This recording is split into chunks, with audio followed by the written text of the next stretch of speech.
I had a friend who died recently, someone I was very close to for many years, someone who was very instrumental in my life and encouraging me, and they've been sick for a long time, and it's still like I'm still at that stage where I just don't know if they're going to show up, or it's not real to me, at that point, because this person was a larger than life character. He also showed me how to die.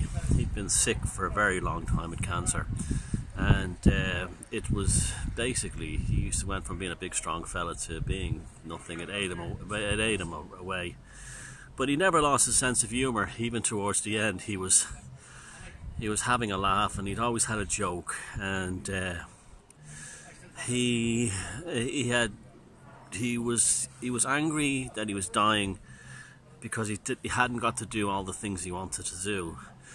But he was also contented. I have to say, the people from the hospice who did the home care from the hospital and the palliative nurses and stuff were absolutely amazing. But he got all his affairs sorted out. He made sure his family, his wife and kids were safe, and he did all that stuff. But he also taught me a lot about living as well. It's that it's very painful when someone is there and not there. It's like it's hard for me to describe. It's like someone has switched a light off in a room. You know that the furniture and everything is still there, that all the room is there. It's in darkness, you can't see it. So when you switch the light back on, you see it again. Well, with a person, when you switch the light off, the furniture and what you have is their memories. And all my memories of him are of him making people happy.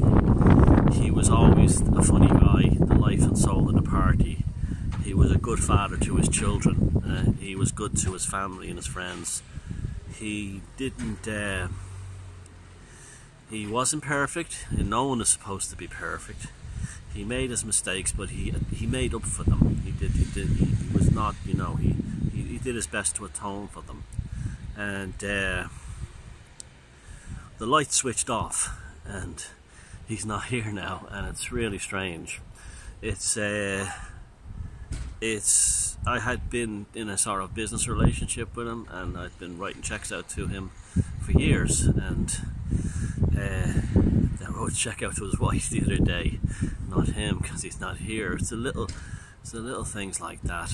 So, but there's, I still feel that he's around somehow, but whether that's just a coping mechanism or not, I don't know. But it's sad. It's sad, but it's also, he's not suffering anymore. He's not in pain. He took care of everything, and he lived his life, his full life. And when he was leaving his life, he put everything in order, and he moved on in a dignified way. And for that, I'll always be grateful for him and everything else.